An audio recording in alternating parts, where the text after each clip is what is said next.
warahmatullahi wabarakatuh. Qala al-muallifun rahimah mautahum wa hafidha ahya'ahum, al-mas'alatu rabi'ah muddatuhu. Permasalahan yang keempat, waktu mengusap di atas kedua sepatu, berapa lama waktunya?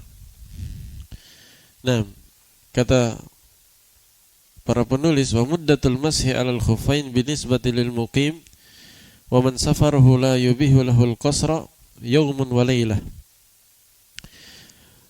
Waktu atau jangka waktu mengusap di atas kedua sepatu untuk orang yang mukim, yang tidak safar, tidak melakukan perjalanan sama sekali, atau dia melakukan perjalanan tapi perjalanannya itu tidak membolehkan untuk qasar. Para ulama khilaf berapa jarak perjalanan yang membolehkan qasar salat. Ada yang membatasinya dengan waktu, ada yang membatasinya dengan jarak. Ada yang mengatakan 80 kiloan baru boleh qasar salat. Tapi yang benarnya adalah dengan urf, dengan kebiasaan masyarakat setempat. Kalau masyarakat setempat menganggapnya perjalanan dari A ke B, daerah A ke daerah B adalah safar, maka dianggap safar. Kalau tidak dianggap safar, maka bukan safar. Itu yang pendapat yang kuat, karena kaidahnya dalam usul al-'adatu muhakkamah. Adat itu, kebiasaan itu dijadikan hukum, dijadikan patokan hukum ketika tidak ada penetapan hukumnya dari syariat. Nah, ini salah satu dari al-khams al-qawaid al-kubra, 5 kaidah teragung dalam syariat. Di antaranya adalah apa? Al-'adatu muhakkamah. Adat itu dipakai jadi hukum, patokan hukum ketika tidak ada penentuan hukumnya dari syariat. Nah, tapi ini bukan pembahasan utama kita di sini. Cuman saya jelaskan karena para penulis menyinggungnya. Jadi di sini ada 2 keadaan. Yang pertama, dia mukim, sama sekali tidak melakukan perjalanan, atau dia melakukan perjalanan tapi tidak terlalu jauh. Maka berapa jangka waktunya dia boleh mengusap di atas kedua sepatu? Jawabannya yaumun wa lailah, sehari semalam, 24 jam.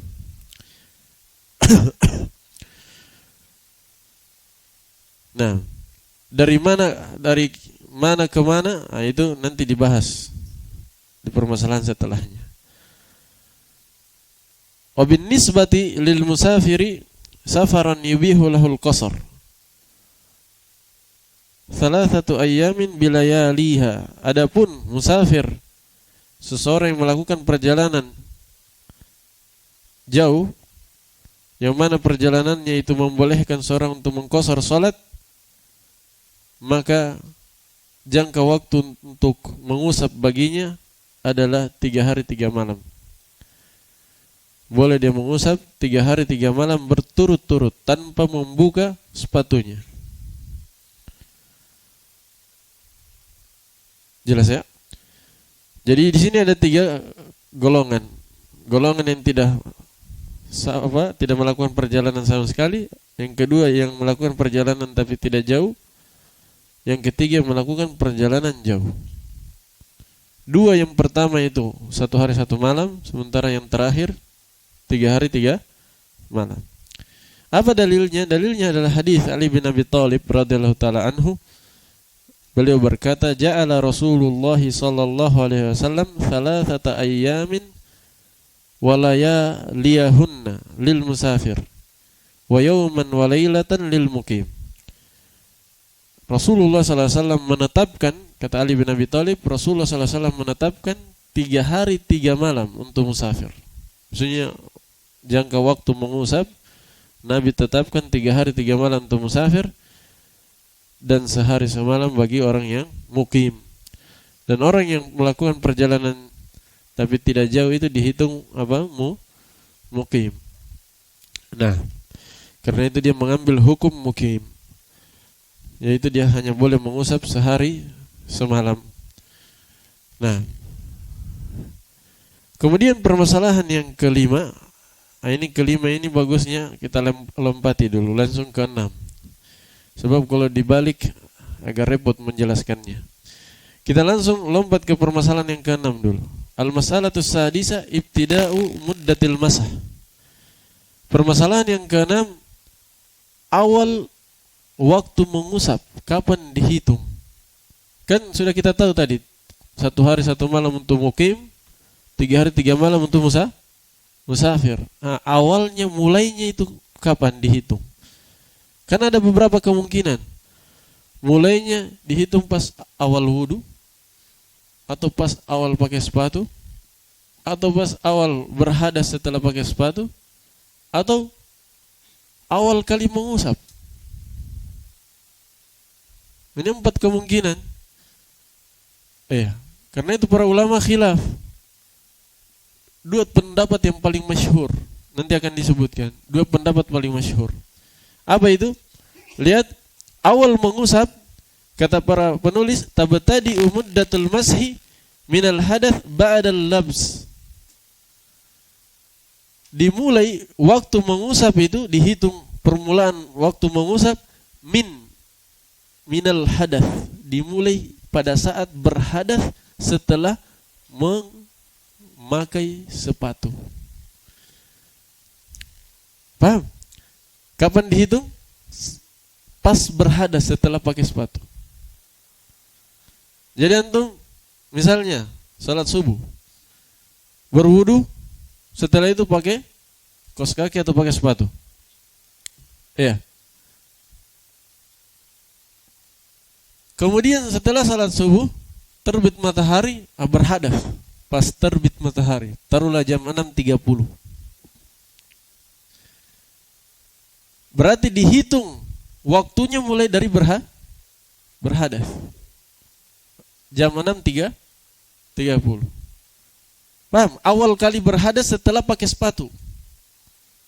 Antum bersuci dulu, berwudu sempurna, pakai sepatu atau pakai kaos kaki, kemudian salat subuh, setelah salat subuh jalan beberapa waktu, buang angin misalnya. Pas jam 6.30, pas terbit matahari. Berarti permulaan mengusapnya dihitung 6.30.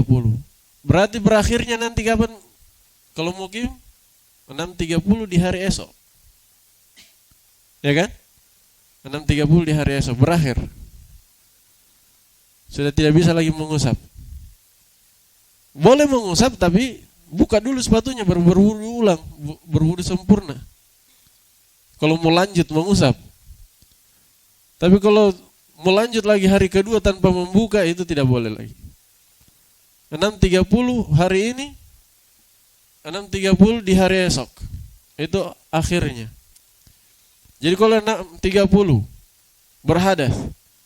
berhadas, dia berwudu lagi, berhadas lagi, boleh lagi mengusap, berwudu lagi, berhadas lagi, mengusap lagi di atas kedua sepatu.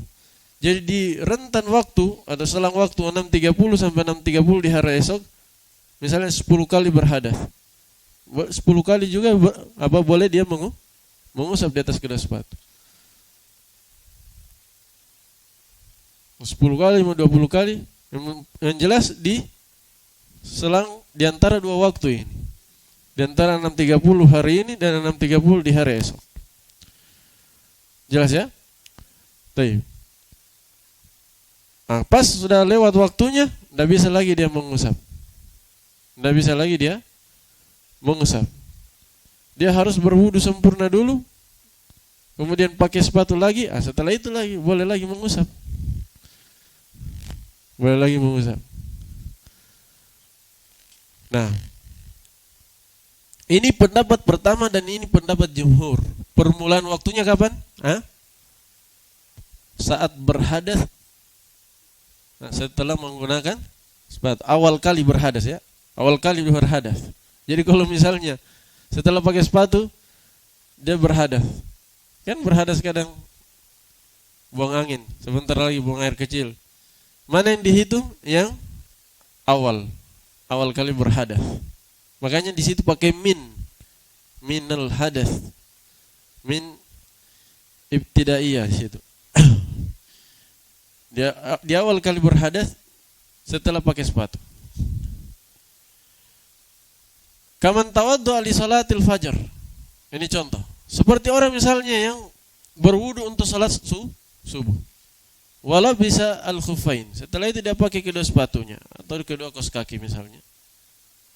Wa ba'da tulu'i syamsi ahdatha. Setelah terbit matahari dia berhadas. Nah, taruhlah tadi 6.30. Walam yatawaddo. Dan dia tidak berwudu. Tsumma tawaddo qabla salati zuhur.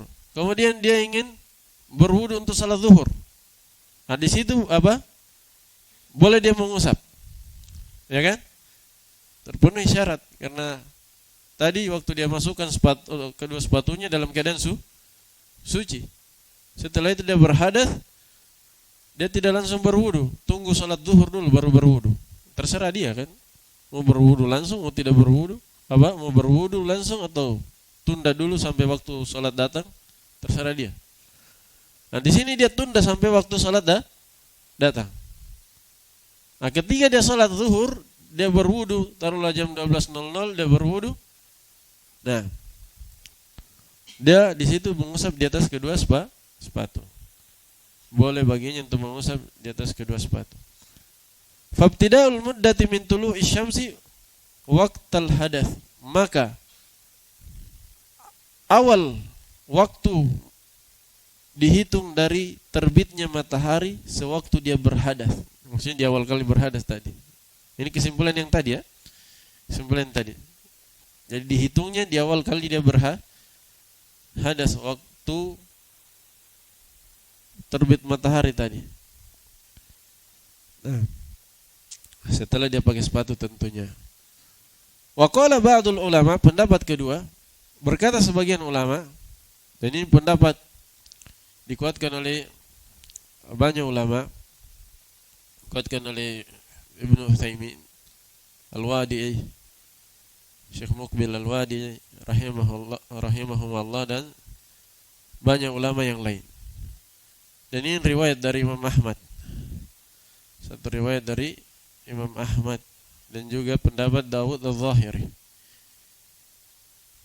Bahwa ibtida'uha min haitsu tawadda'a qabla salati zuhur.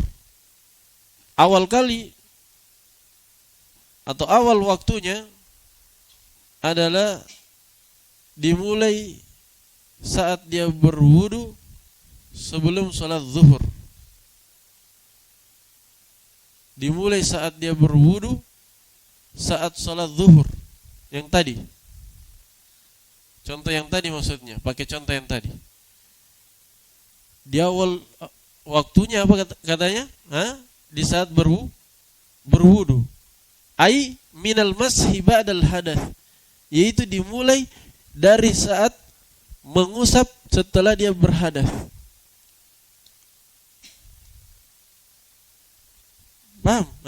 Kan dia dimulai waktunya katanya, dihitung permulaan waktunya apa? Sewaktu dia berwudu untuk salat zuhur. Kan dia berwudu, pas cuci kaki diganti dengan mengusap.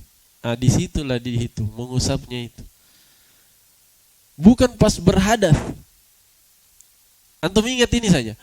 Pendapat pertama dihitung pada saat berhadas, pertama kali berhadas. Pendapat kedua dimulai pas pertama kali mengusap. Paham? Kan dia berwudu salat subuh tadi misalnya. Setelah itu pakai sepatu. Batal wudunya kapan? Setelah terbit matahari 6.30. Kemudian dia berwudu kembali 12.00 untuk salat zuhur. Dia berwudu kembali, itulah dia mengusap. Kalau wudunya sebelumnya kan wudu waktu salat subuh wudu sempurna. Iya, dia cuci kakinya. Karena belum ada sepatunya di situ, belum dia pakai. Setelah itu baru dia pakai. Sampai sholat zuhur masih dia pakai itu sepatu, tidak pernah dia buka. Tidak pernah dia buka. Maka ketika berwudu, tidak perlu dia buka sepatunya, langsung usap punggung sepatu saja. Nah, disitulah dihitung awalnya. Berarti 12.00 hari ini sampai hari berikutnya kalau untuk mukim. Perhatikan khilaf ini perbedaannya sangat menentukan. Ini dua pendapat masyhur, masih ada pendapat yang lain, tapi dua ini saja sudah cukup. Dan ini pendapat yang terkuatnya, dua ini. Dan dua ini kalau kita tarjih, kita kuatkan mana yang paling dekat, pendapat yang kedua itu yang paling dekat. Kenapa? Karena logikanya kenapa? Ini pembahasan mengusap. Iya, waktu apa yang kita hitung ini? Waktu mengusap. Kenapa dihitung mulai dari waktu berhadas? Seharusnya apa? Mulai dari awal mengusap. Mana yang logis? Dimulai pas awal berhadas atau awal mengusap? Hah? Awal mengusap. Kan kalau awal berhadas enggak ada hubungannya, terlalu jauh. Apalagi di situ kan dia masih toharonya toharo sempurna, bukan pakai mengusap. Ya kan? Jadi dihitungnya pas awal kali mengusap, yaitu jam 12.00 sampai 12.00 di hari berikutnya, itu pas. Yang dihitung itu usapan, waktu mengusap. Pendapat kedua lebih kuat. Dipahami ya? Hah? Nah, ini yang kuat. Setelah itu kita kembali ke permasalahan yang kelima. Permasalahan yang kelima, ingat ya, yang kuatnya awal kali waktunya itu dihitung pas awal kali mengusap. Taib. Kalau musafir berarti 3 hari berikutnya. 12.00 di 3 hari berikutnya berakhir waktunya. Permasalahan yang kelima, mubtilatuhu, pembatal mengusap di atas kedua sepatu.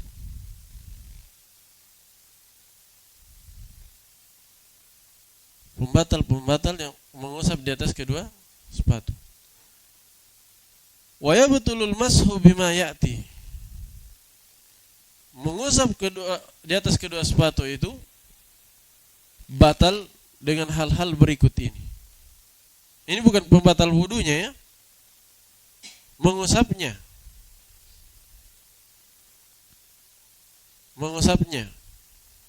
Kalau pembatal wudu ya, ma'ruf sudah kita bahas. Sekarang pembatal mengusap di atas kedua sepatu sebagai berikut. 1. Idza hasala ma yujibul ghusla batalal mashu.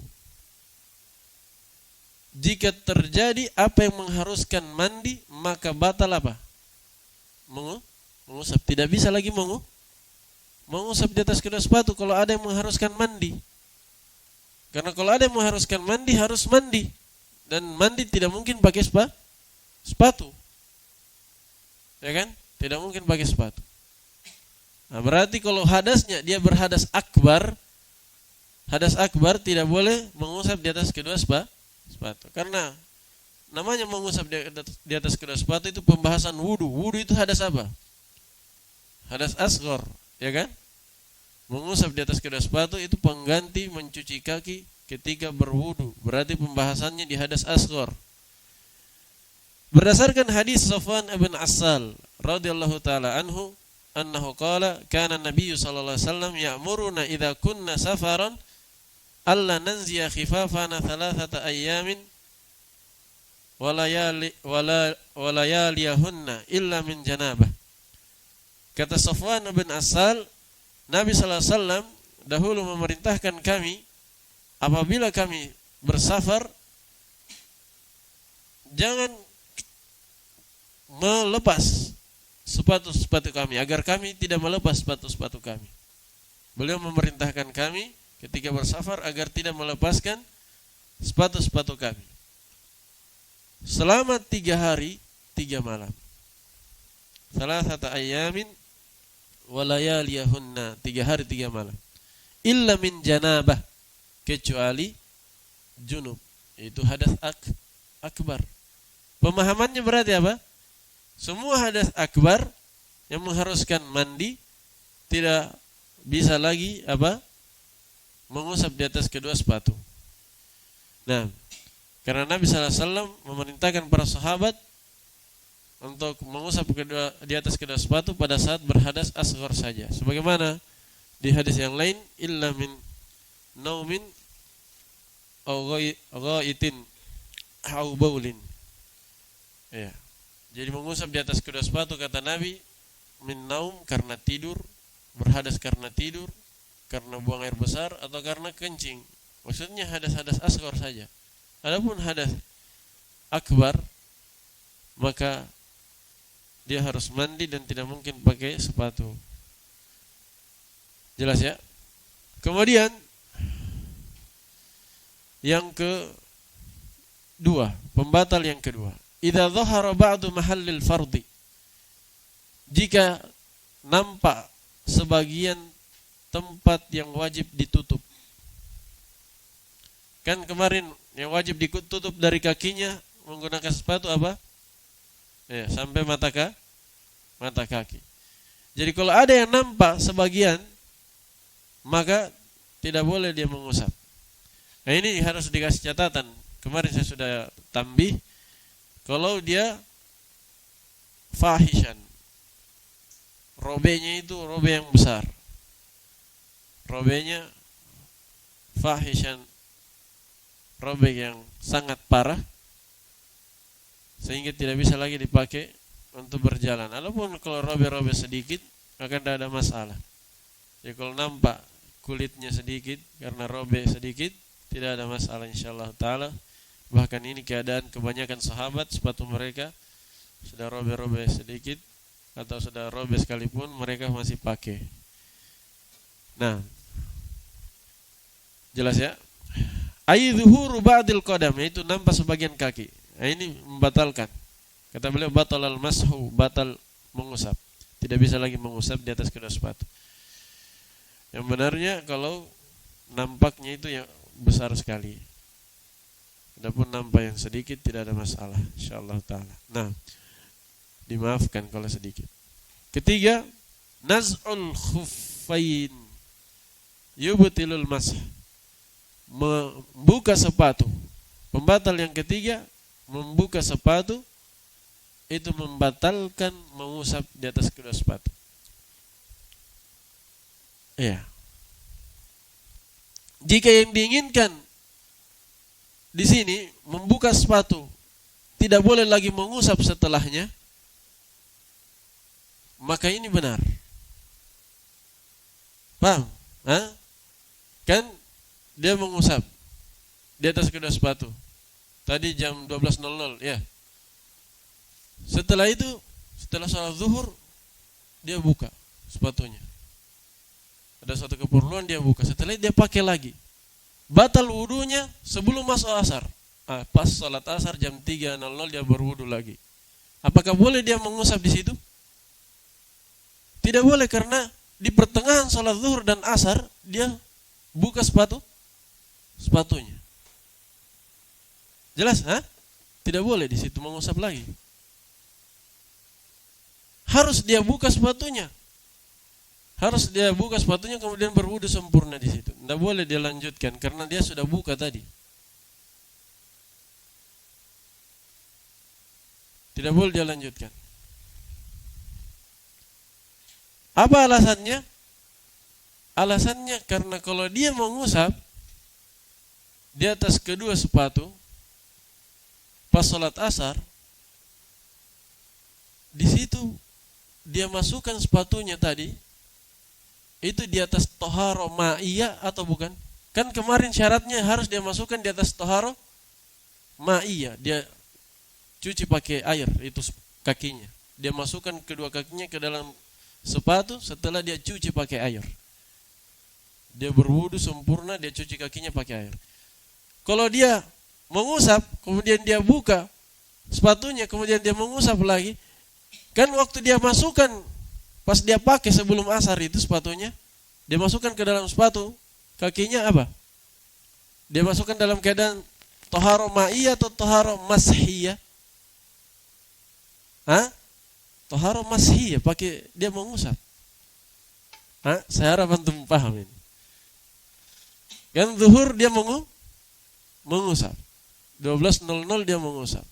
Setelah salat zuhur dia buka. Setelah itu dia pakai lagi. Dia pakai di situ. Dia kasih masuk kakinya dalam sepatu, pakai toharo menggunakan air atau toharo yang pakai mengusap tadi? Pakai mengusap. Syaratnya kemarin harus apa? Toharo ma'iyah, toharo yang menggunakan air, bukan pakai mengusap.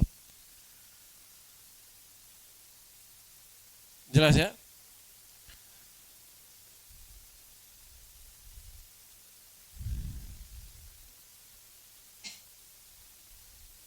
Nah, apalagi kalau lebih parah lagi kalau setelah salat zuhur dia berhadas, baru dia buka sepatu. Itu lebih parah lagi. Ya, tadi kan tidak berhadas, wudunya masih lanjut. Lebih parah lagi kalau salat zuhur berhadas, dia buka sepatu. Itu lebih parah lagi karena dia pakai sepatu nanti dalam keadaan berhadas. Paham maksud saya? Kalau dia berhadas lebih parah lagi karena pas dia pakai sepatunya untuk kedua kalinya itu dia pakai dalam keadaan berhadas. Itu lebih parah. Itu kemungkinan makna pertama dari ucapan para penulis di sini. Mungkin juga ucapan para penulis naz'ul khuffain yubtilul masah, mencabut kedua sepatu, membuka sepatu, membatalkan mengusap. Maksudnya batal wudunya. Batal wudunya langsung. Jadi sekedar buka sepatu, batal wudunya yang tadi salat zuhur. Paham? 12.00 dia berwudu salat zuhur. Setelah itu belum berhadas, dia langsung buka sepatunya. Ketika buka sepatu langsung batal wudunya.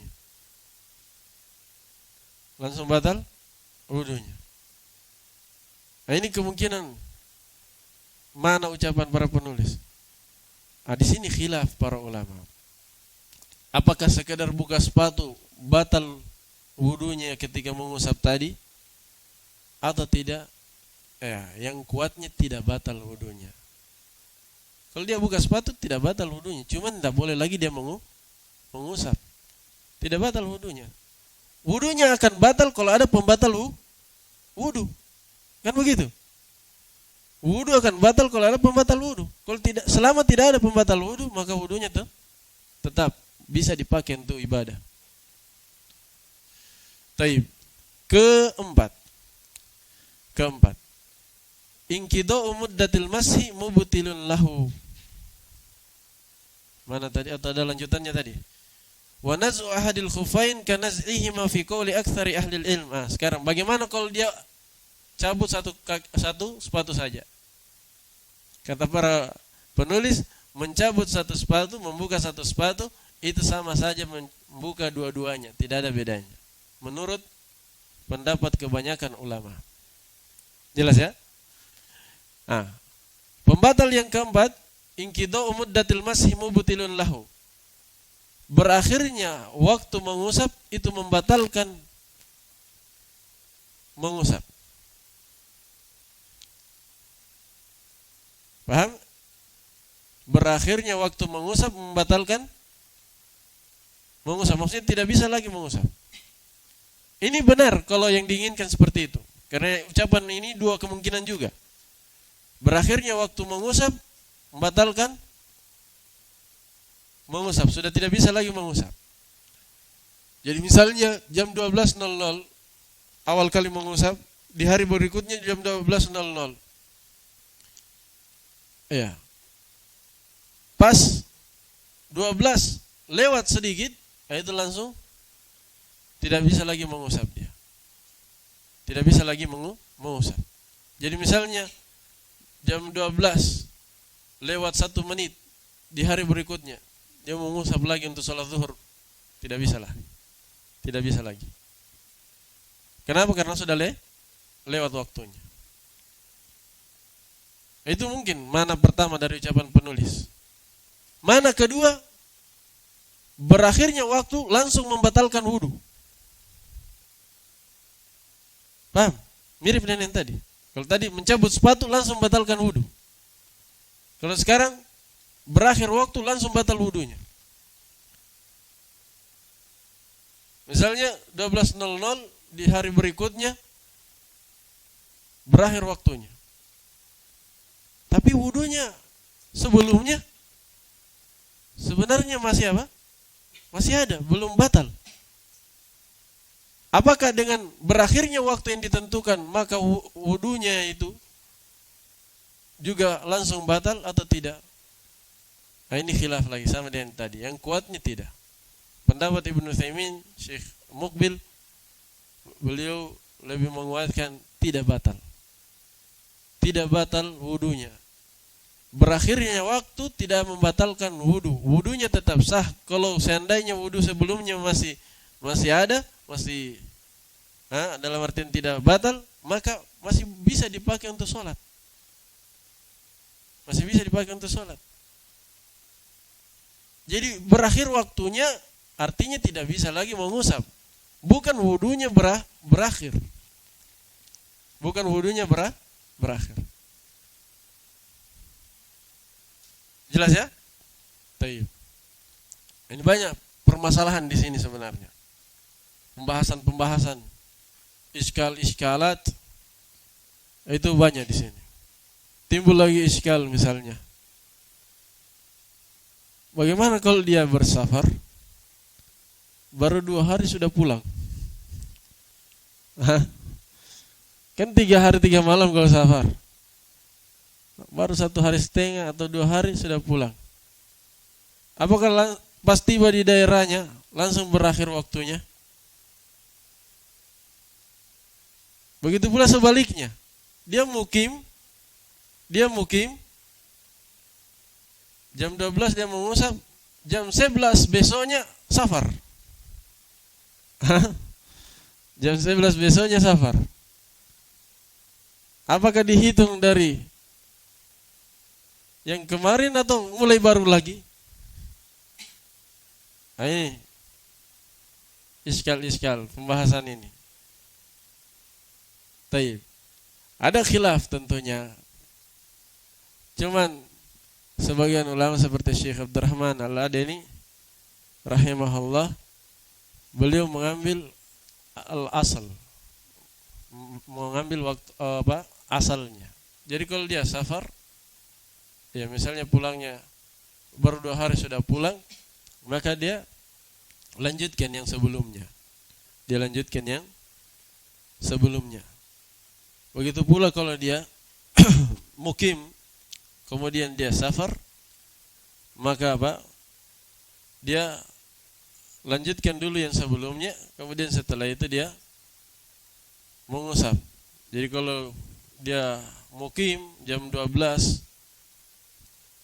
dia mengusap jam 11 besoknya dia berangkat safar, maka sudah dihitung berakhir mukimnya di jam 12, nanti setelah itu baru dia mengusap ulang. Artinya dia berwudu sempurna dulu kemudian mengusap ulang. Itu lebih hati-hatinya, wallahu a'lam. Jelas ya? Nah, selesai pembahasan mengusap di atas kedua sepatu. Kemudian pembahasan selanjutnya mengusap di atas imamah dan mengusap di atas penopang luka atau penopang tulang yang patah dan pembalut luka. Qalu al-mas'alatu sabiyah. Ini pembahasan mudah ya, saya baca cepat, dengarkan. Permasalahan yang ketujuh, al-mashu al-jabira wal imamati wa khumurin nisa. Pembahasan mengusap di atas jabira, apa jabira? Penopang penopang tulang yang patah atau pembalut luka. Wal imamah, dan mengusap di atas imamah. Wa khumurin nisa, dan mengusap di atas kerudung wanita. Khimar, kerudung. Kalau perempuan ya, kalau laki-laki khimar apa artinya? Khimar laki-laki. Khimar ya, pakai kha bukan ha, bukan himar. Himar keledai. Khimar jamannya khumur. Khimar laki-laki itu yang dipakai para masyayikh. Imamah itu dinamakan imamah kalau sudah digulung. Imamah namanya kalau digulung. Gulung di kepala. Kalau masih terbuka begitu, itu namanya apa? Khimar. Khimar. Kalau terjemah, kalau untuk perempuan dibilang kerudung. Kalau laki-laki khimar, mungkin apa? Penutup kepala saja. Nah, ya khumurin nisa, kerudung perempuan. Kata beliau, para penulis, al-jabirah hiya awadun wa nahwuha kal jibsi mimma yurbatu alal kasri liyajbura wa yaltaima. Jabirah itu adalah asalnya dahulu dia awad, kayu. Papan-papan atau kayu. Dan semisalnya yang dipakai untuk apa? Menopang tulang yang patah. Dulu pakai kayu dulu. Belum ada gips. Pakai kayu. Kalau di kampung saya itu pakai apa? Pelopah itu pohon pinang biasanya. Pinang biasanya. Kalau pisang berair. Ya, pinang. Pernah lihat pinang ya, pelopahnya atau palem-paleman lah. Pohon palem itu pelupanya bagus digulung, dia bisa digulung. Jelas ya? Nah itu dipakai. Nah kalau dipakai seperti itu boleh mengusap di atasnya. Pelupa pinang atau pelupa palem,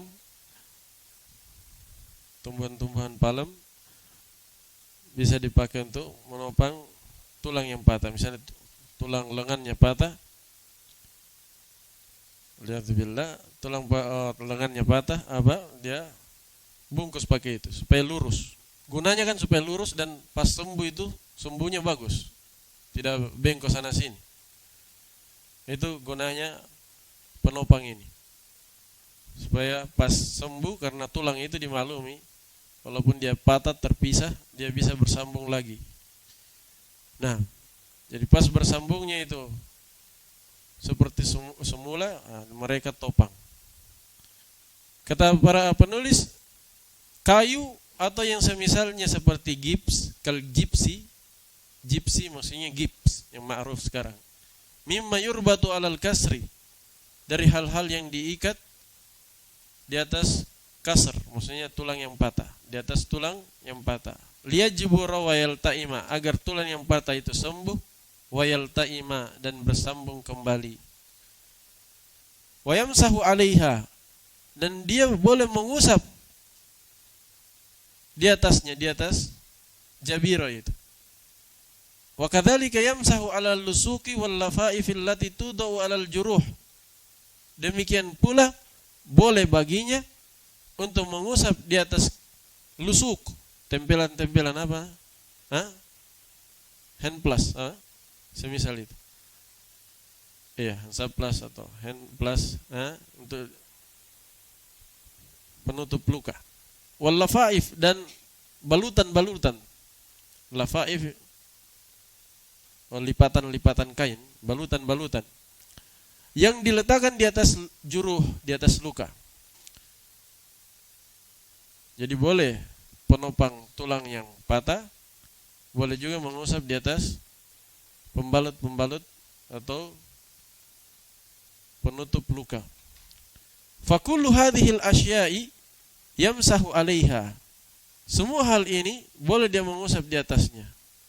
Bisyarti an takuna ala qadril hajah, dengan syarat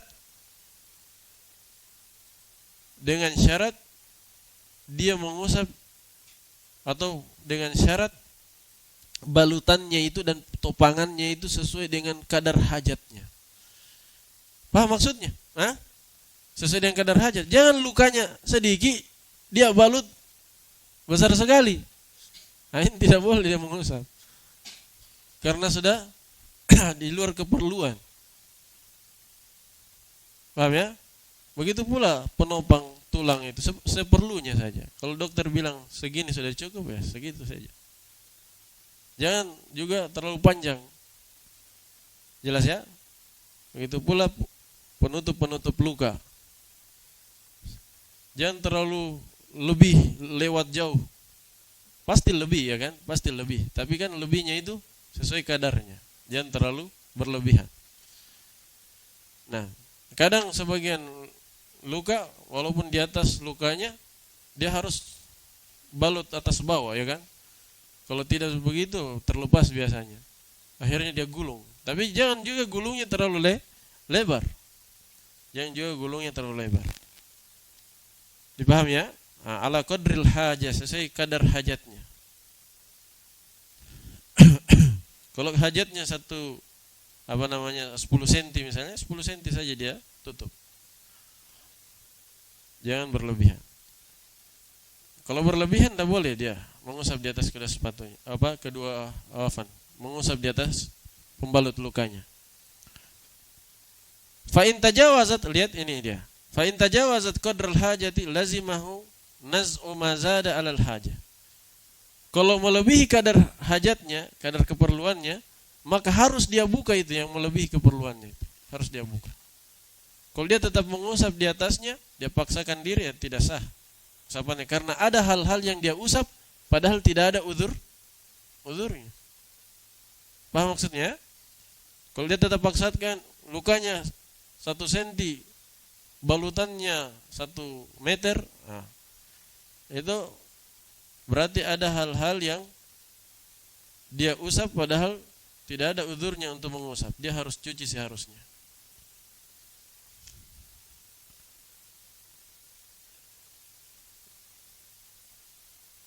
Jelas ya?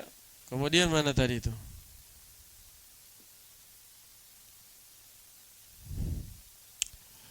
Wa yajuzul mashu 'alaiha fil hadatsil akbar wal asghar. Sekarang beliau ingin menjelaskan perbedaan mengusap di atas kedua sepatu dan perbedaan mengusap di atas jabirah. Apa perbedaannya? Mengusap di atas kedua sepatu dan mengusap di atas jabirah, apa perbedaan-perbedaannya? 1, perbedaannya mengusap di atas jabirah itu boleh, apakah itu hadas akbar atau hadas asghar.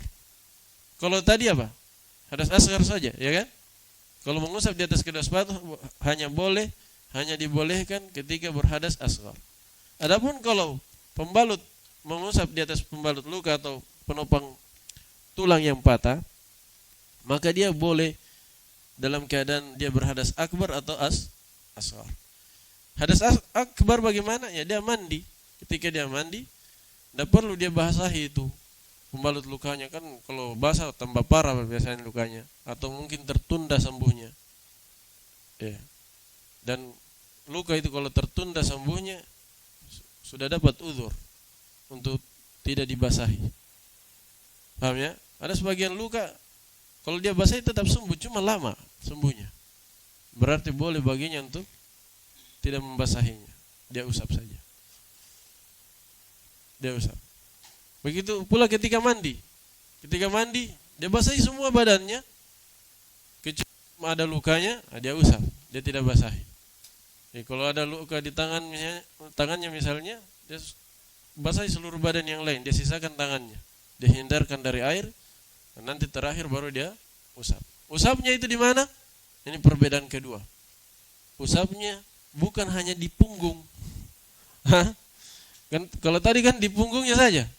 Kalau sekarang bukan hanya di punggungnya. Kalau dia balut full putar, dia usap putar juga. Jelas ya? Nah, disebutkan atau tidak? Kayaknya tidak disebutkan di situ. Nah, itu perbedaan kedua ya. Perbedaan kedua, kalau mengusap di atas kedua sepatu, dia hanya punggungnya yang diusap. Kalau mengusap di atas jabiro, semua jabironya diusap. Semua jabirohnya diusap. Perbedaan ketiga. Walaysa lil mashi 'alaiha waqtun muhaddad. Bal yamsahu 'alaiha ila naz'iha aw shifa'i ma tahtaha. Kalau mengusap di atas jabirot tidak ada waktu tertentu, tidak ada pembatasan waktu tertentu. Kapan waktunya berakhir? Kalau sembuh.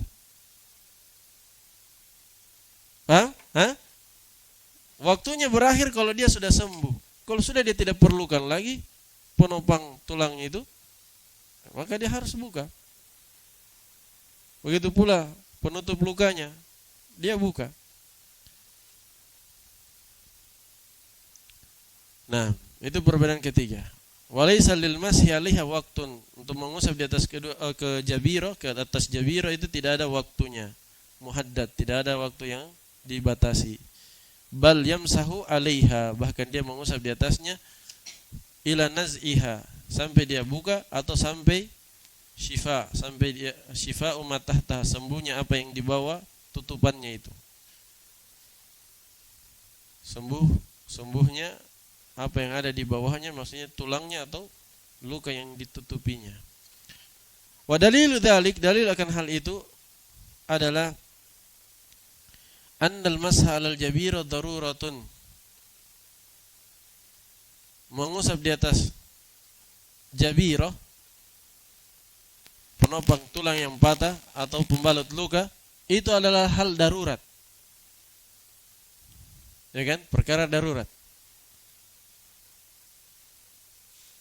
Wa daruratu tuqaddaru biqadariha. Dan yang namanya darurat, perkara darurat disesuaikan dengan kadarnya. Kalau antum ditanya, apa dalil pembolehan mengusap di atas kedua sepatu, kan ada dalil khususnya. Kalau mengusap di atas pembalut luka atau penopang tulang yang patah, ada dalilnya atau tidak? Ada dalilnya, tapi dhaif. Dalilnya hadis yang masyhur itu tentang sahabat yang pergi safar, kemudian salah seorang dari mereka luka kepalanya. Dia bertanya, apakah saya dapat rukhsah untuk tayamum? Dia luka kepalanya dan sialnya dia junub. Luka kepalanya di musim dingin, junub. Kata orang ini, sialnya dia sudah luka, junub lagi. Akhirnya dia bertanya kepada teman-temannya, apakah boleh saya tayamum atau tidak? Saya dapat rukhsah untuk tayamum atau tidak? Dapat keringanan untuk tayamum atau tidak? Kata mereka, tidak. Akhirnya dia tetap mandi, sehingga dia pun meninggal. Ketika air mengenai kepalanya di musim dingin, lukanya parah, akhirnya meninggal. Nabi pun memarahi mereka ketika pulang. Beliau berkata, innama syifa'ul as-sual. Obat dari kebodohan itu adalah bertanya, bukan berfatwa sembarangan. Beliau berkata, qatalahumullah, mereka membunuhnya. Jadi teman-temannya sendiri yang membunuhnya karena fatwa mereka. Hadis ini sampai di sini sahih. Disahihkan oleh sebagian ulama. Syekh Albani sendiri menghasankannya. Tapi tambahannya itu dari segi matan aneh, dari segi sanad juga dhaif. Tambahannya itu mengusap. Jadi setelah Nabi mengatakan obat dari kebodohan itu bertanya, beliau jelaskan, innama yakfihi at-tayammum. Tiada lain yang cukup baginya adalah tayammum saja. Maksudnya boleh dia tayamum. Setelah itu ditambah, dia tayamum dan dia mengusap di atas lukanya itu, di kepalanya kan. Mengusap, kemudian dia balut katanya. Itu hadis lanjutannya atau penggalan terakhirnya itu dhaif. Sanadnya dan aneh matannya. Matannya Aneh karena dia kumpulkan antara tayamum dan mengusap. Aneh atau tidak? Aneh. Kalau tayamum perlu mengusap, mengusap kepala. Ini kan lukanya di mana? Di kepalanya. Iya. Kalau tayamum kan dia usap tangan dan wajah.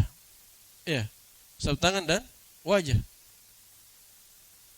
Jadi tidak ada lagi mengusap di atas pembalut luka yang ada di kepalanya atau di tempat lain. Tidak perlu. Walaupun hadasnya hadas akbar, tayamumnya tetap cuma tangan dan wajah. Bukan mandi debu semuanya. Iya kan? Jadi tidak dibutuhkan itu mengusap kalau sudah tayamum. Tayamum kan mengusap memang dari awal. Tidak perlu lagi dibahas mengusap di atas. Ya, tidak perlu lagi. Karena dia memang dari awal mengusap. Itu pun kalau yang lukanya misalnya bertepatan di telapak tangannya misalnya atau di wajahnya. Bagaimana kalau lukanya di bagian belakang kepalanya? Kan aneh. Dia tayamum habis itu dia usap pakai air di belakangnya. Tidak ada hubungannya. Jelas ya? Jadi hadisnya dhaif. Terus apa dalil para ulama membolehkan hal ini? Dalilnya adalah ad-darurah. Ad-darurah. Darurat. Keadaan darurat itu membolehkan yang haram saja boleh. Kan begitu. Yang haram saja boleh. Apalagi yang tidak haram. Daging babi haram, tapi kalau darurat boleh. Tapi ingat, tuqaddaru biqadariha. Disesuaikan kadarnya. Jadi kalau kenyang dengan 3 suapan daging babi, jangan tambah lagi.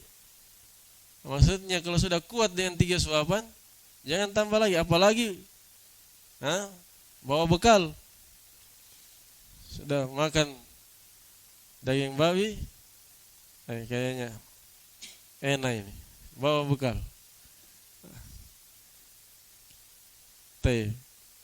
Boleh dia bawa kalau dia perkirakan perjalanannya masih jauh. Perjalanan masih jauh. Dan kemungkinan belum dapat makanan. Ya. Tidak ada masalah dia bawa, insyaallah. Jadi pas dia sudah betul-betul kelaparan tidak bisa berdiri, baru dia makan lagi, sedikit lagi. Jelas ya, itu pembahasan lain. Kita kembali ke pembahasan kita. Apa? Darurat. Darurat kalau dikena air misalnya lukanya, bisa jadi lukanya itu bertambah parah dan menimbulkan kematian. Ya kan? Infeksi, bisa mati. Atau paling tidak lukanya itu terlambat sembuhnya. Tertunda terus sembuhnya. Kenapa? Kering sedikit kena air basah lagi. Kering sedikit kena air basah lagi. Tidak pernah kering. Maka keharusan dari syariat yang mudah ini, syariat Islam adalah syariat yang mudah, pasti dibolehkan untuk mengusap di atas kedua atau di atas jabirah, di atas pembalut luka atau penopang tulang yang patah. Cuman tadi tuqaddaru biqadariha, disesuaikan dengan kadarnya, jangan pembungkusnya melebihi lukanya, terlalu jauh melebihi lukanya. Kalau lebih sedikit karena diperlukan, tidak mungkin juga kan tutup pas. Tidak mungkin juga ditutup secara pas-pasan. Pasti ada lebihnya sedikit tutup lukanya itu. Maka kalau lebihnya sedikit, tidak ada masalah. Tapi kalau lebihnya keterlaluan, terlalu lebar, maka ini tidak boleh. Harus dia buka lebihnya. Nah, dia potong lebihnya. Wala farqa fiha bainal hadatsain. Ini sudah tadi. Tidak ada bedanya antara dua hadas. Maksudnya boleh dia mengusap di atas jabir, apakah itu hadas akbar atau hadas asghar. Wa kadzalika yajuzul mashu 'alal imamah. Pembahasan selanjutnya demikian pula boleh dia mengusap di atas imamah. Ini pendapat sebagian ulama. Mengusap di atas imamah saja. Ada khilaf di sini ya. Ada khilaf. Ini pendapat yang masyhur dan pendapat banyak dari ulama salaf. Iya, dirajihkan juga oleh Ibnul Qayyim rahimahullah.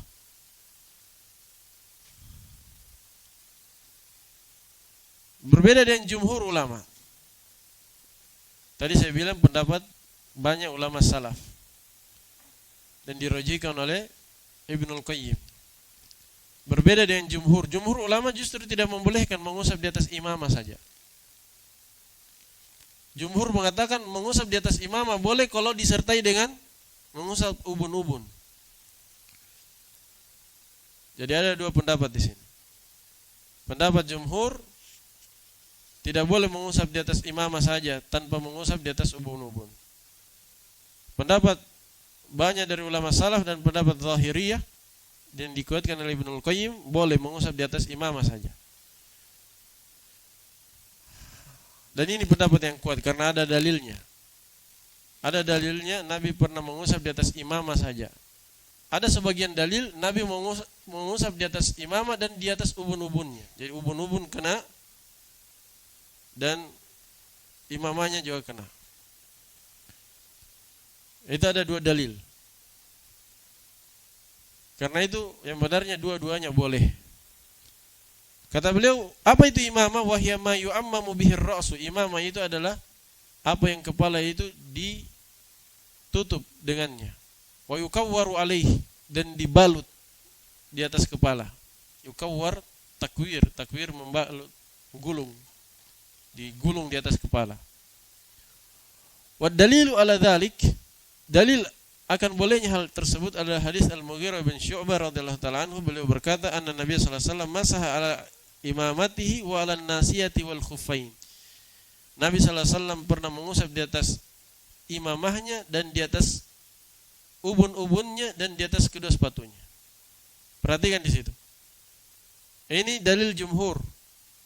Nabi mengusap di atas imamah dan ubun-ubun. Kata jumhur berarti yang dibolehkan itu ubun-ubun sekaligus imamahnya dia usap. Kalau imamah saja tidak boleh. Tapi ada hadis lain. Ada hadis lain. Apa itu hadis yang kedua? Wa hadis annahu sallallahu alaihi wasallam masaha 'alal khuffain wal khimar. Nabi sallallahu alaihi wasallam pernah mengusap di atas kedua sepatu dan khimar. Apa khimar? Penutup kepala. Seperti yang dipakai para masyayikh. Nah, berarti Nabi pernah mengusap di atas khimar tanpa mengusap ubun-ubunnya berdasarkan hadis ini. Nah, ini hadis sahih riwayat Muslim. Wal khimar yakni al-imamah. Khimar yakni imamah. Imamah yang dijulurkan. Kalau dibalut, itu imamah yang sudah digulung. Baik. Ada juga dalil lain atau ta'lil lain, alasan lain kenapa boleh mengusap di atas imamah? Karena dibutuhkan. Karena dibutuhkan. Apalagi di musim dingin, kalau di Arab musim dinginnya sangat dingin sekali. Panas-panas sekali, dingin-dingin sekali. Apalagi daerah-daerah kayak Ma'bar, Zamar di Yaman itu dingin terus dia. Tidak ada namanya musim panas, dingin terus. Pas musim dingin, puncak musim dingin sangat dingin sampai membeku itu air-air yang turun dari kran. Dan kebiasaan orang Arab di musim dingin bukan hanya pakai imamah yang begini yang digulung di kepala, dia gulung semua sampai mukanya, kelihatan matanya saja. Saking dinginnya. Namanya muhannak. Muhannak itu dia dagunya pun dia gulung. Dagunya habis dia gulung di sini, dia putar, dia gulung dagunya juga. Jadi dia gulung atas horizontal dan vertikal. Horizontal, kemudian dia gulung juga vertikal. Ah, itu kan susah dibuka. Dia pakai tidur supaya tidak terlalu dingin. Susah dibuka di subuh hari. Kalau dibuka justru kedinginan dia. Maka kemudahan syariat membolehkan hal tersebut. Mengusap di atas imam.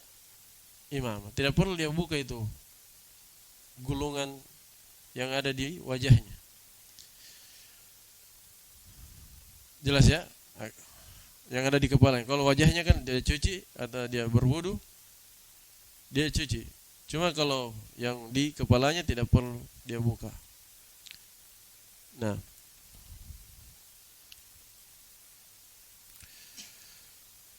kemudian kata para penulis, wal mashu 'alaiha laisa lahu waqtun muhaddad. Ini sudah tadi. Mengusap di atasnya tidak ada waktu tertentunya, maksudnya tidak ada waktu batasan waktunya. Walakin law salaka sabila al-ihtiyat falam yamsahha illa idza labisaha ala at-tahara wa fil muddatil muhaddada lil mashi ala al-khuffain lakana hasanan. Akan tetapi seandainya dia menempuh jalan berhati-hati, dia tidak mengusapnya, yaitu mengusap imamah di atas imamah atau mengusap di atas apa tadi, jabirah, illa idza labisaha ala tahara, kecuali dia pakai imamahnya atau jabirohnya di atas suci, maksudnya dalam keadaan dia sudah suci, wa fil muddati muhaddada, dan di waktu yang ditentukan secara syar'i, lil mas, yaitu 1 hari 1 malam untuk mukim dan 3 hari 3 malam untuk musafir, lakana hasanan, maka ini bagus. Ini kata guru kami Syekh Munir Al-Yafi'i rahimahullah, ini tidak ada dalilnya. Mereka kiaskan. Ini yang saya ulangi ya, ini ucapan para penulis di sini, mereka singgung pembahasan tentang mengusap di atas imamah. Kalau mengusap di atas jabiro tadi ya sudah sebutkan, tidak ada waktunya dia. Dia sampai sembuh baru dibuka. Nah, sampai sembuh boleh dia mengusap. Adapun kalau mengusap di atas imamah, kata para penulis, sebenarnya tidak ada batasan waktunya juga, cuman kalau dia tempuh jalan hati-hati dan dia kiaskan dengan apa? Mengusap di atas sepatu, itu bagus katanya. Berarti kalau antum ingin mengusap di atas imamah, harus kasih masuk imamah antum, ikat imamah antum ketika antum sudah bersuci. Iya. Kemudian apa? Kemudian batas waktunya, kalau musafir 3 hari 3 malam, kalau mukim 1 hari 1 malam. Tapi ini tidak ada dalilnya. Dan kiasnya lemah. Sebab beda sekali antara imamah dan sepatu. Karena itu guru kami berkata ini tidak ada dorongan untuk menyebutkan jalan hati-hati yang seperti ini. Jalan hati-hati itu dipakai kalau ada dalil sandarannya. Misalnya pendapat ini kuat, sama-sama ada dalilnya. Jalan hati-hatinya pendapat ini. Nah itu bagus, ada sandarannya. Tapi kalau pakai jalan hati-hati tapi jalur pendapat yang hati-hati tapi pakai perasaan saja atau istihsanat, dianggap bagus, ini tidak layak untuk disebutkan. Baik. Kemudian yang terakhir, kan ada 3 tadi. Imamah, penopang luka, penopang tulang dan pembalut luka, dan yang ketiga adalah khimar perempuan. Wa amma khimarul mar'ah, adapun kerudung wanita, wa huwa ma tughatti bihi ra'saha, yaitu apa yang wanita pakai untuk menutup kepalanya. Fal aula alla tamsaha alaihi, lebih utamanya dia tidak mengusap di atasnya. Kata para penulis, lebih utamanya para wanita tidak mengusap di atas kerudung-kerudung mereka. Illa idza kana hunaka masyaqqatun fi naz'ihi. Asalnya, hukum asalnya tidak disyariatkan mengusap di atas kerudung wanita. Nah, kecuali ketika berat untuk membukanya.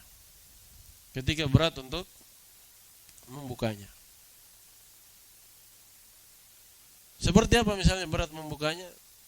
Itu ketika safar rombongan misalnya, tidak ada kamar mandi, tempat terbuka, tidak ada tempat untuk bersembunyi, dia berwudu, ya kan? Nah, di situ mungkin diberi keringanan untuknya, karena banyak orang tidak mungkin dia mencari tempat untuk bersembunyi. Tidak ada tempat wudu khusus wanita juga. Maka dia berwudu seadanya. Kalau wajahnya mungkin bisa dia sembunyikan, tapi kalau kepalanya kan tidak mungkin dia buka kerudungnya. Cadarnya itu semuanya itu dia buka. Kalau cadarnya masih bisa sembunyi-sembunyi cuci muka. Ya kan? Tapi kalau kepala dia buka agak sulit. Repot juga. Pasangnya susah lagi. Di keadaan seperti ini mungkin dibolehkan. Walaupun hukum asalnya tidak boleh, tapi ketika ada masyakko berat untuk dibuka, maka boleh dia mengusap di atasnya. Aulimarodin, atau ada penyakit virus di kepalanya, jadi harus ditutup kepalanya atau dibalut kepalanya dengan balutan kain, maka boleh mengusap di atasnya. Au nahwi dzalika, dan semisal dengan itu. Walau kana ar-ra'su mulabbadan bihinna'in aw ghairihi fayajuzul mashu alaihi. Ini pembahasan lain lagi. Ini untuk laki-laki ataupun perempuan. Kalau kepala itu, seandainya kepala itu mulabbat itu dilumuri. Mulabbadan dilumuri dengan hinna. Ini kalau antum pergi ke Arab sering nih mereka. Kadang dilihat kayak orang gila. Pernah lihat orang gila yang rambutnya sudah ada lumpur-lumpurnya. Atau orang gimbal yang rambutnya sudah kayak campuran lumpur kering. Itu kalau dilihat seperti itu mereka. Ternyata mereka lagi pakai henna. Dilumuri kepalanya dengan henna. Henna itu henna ya, ma'ruf henna perempuan, pewarna. Tapi dia dari daun alami, bukan dari bahan kimia. Ada tumbuhan khususnya, tumbuhan henna. Mereka tumbuh kemudian lumuri rambutnya untuk diwarnai. Dia warna henna, biasanya warna merah atau bisa pink, tergantung campurannya, kadar campurannya. Dan ini biasa dipakai untuk pada laki-laki dan perempuan. Banyak di Arab sana mereka warnai rambutnya dengan henna, laki-laki ataupun perempuan. Mereka pirang pakai henna. Maka kata para penulis boleh mengusap di atas lumuran henna itu. Lumuran henna ini kalau kering itu kayak tadi, kayak lumpur yang kering di atas kepala. Kayak lumpur yang kering di atas kepala. Jadi sudah tidak kelihatan rambutnya, bulu-bulu rambutnya. Bagaikan lumpur menutupi kepalanya. Dia mengusap di atasnya. Mengusap di atasnya. Wa umuman taharatur ra'si fiha syai'un minat tashili wa taysiri ala hadhil ummah. Dan secara umum, beliau tutup pembahasan ini dengan kaidah umum. Secara umum mensucikan kepala, ada pensucian kepala, ada sesuatu berupa kemudahan untuk umat ini. Jadi secara umum kesucian kepala itu, pensucian kepala itu dimudahkan oleh syariat. Buktinya saja ketika yang lainnya dicuci, dia justru diusap. Diusap tidak mungkin basah semuanya. Berarti ada kemudahan di situ. Secara umum pensucian kepala itu dimudahkan dalam syariat. Baik. Jadi kesimpulannya, mengusap di atas kedua sepatu itu adalah hal yang disepakati oleh para ulama ahli sunnah wal jamaah. Tidak ada menyelisihinya kecuali ahlul bidah. Jadi dia boleh, bahkan hadisnya mutawatir. Boleh berdasarkan hadis yang mutawatir dan berdasarkan ijma' ahli sunnah. Adapun mengusap di atas jabirah, Ini khilaf para ulama atas akan kebolehannya. Cuma yang kuatnya boleh karena darurat. Ya. Bisa mati kalau dia tidak mengusap di atas jabir. Kalau airnya kena langsung lukanya bisa meninggal. Nah, pada sebagian luka parah kena air bisa meninggal. Atau lukanya bertambah parah mengantarkannya kepada kematian.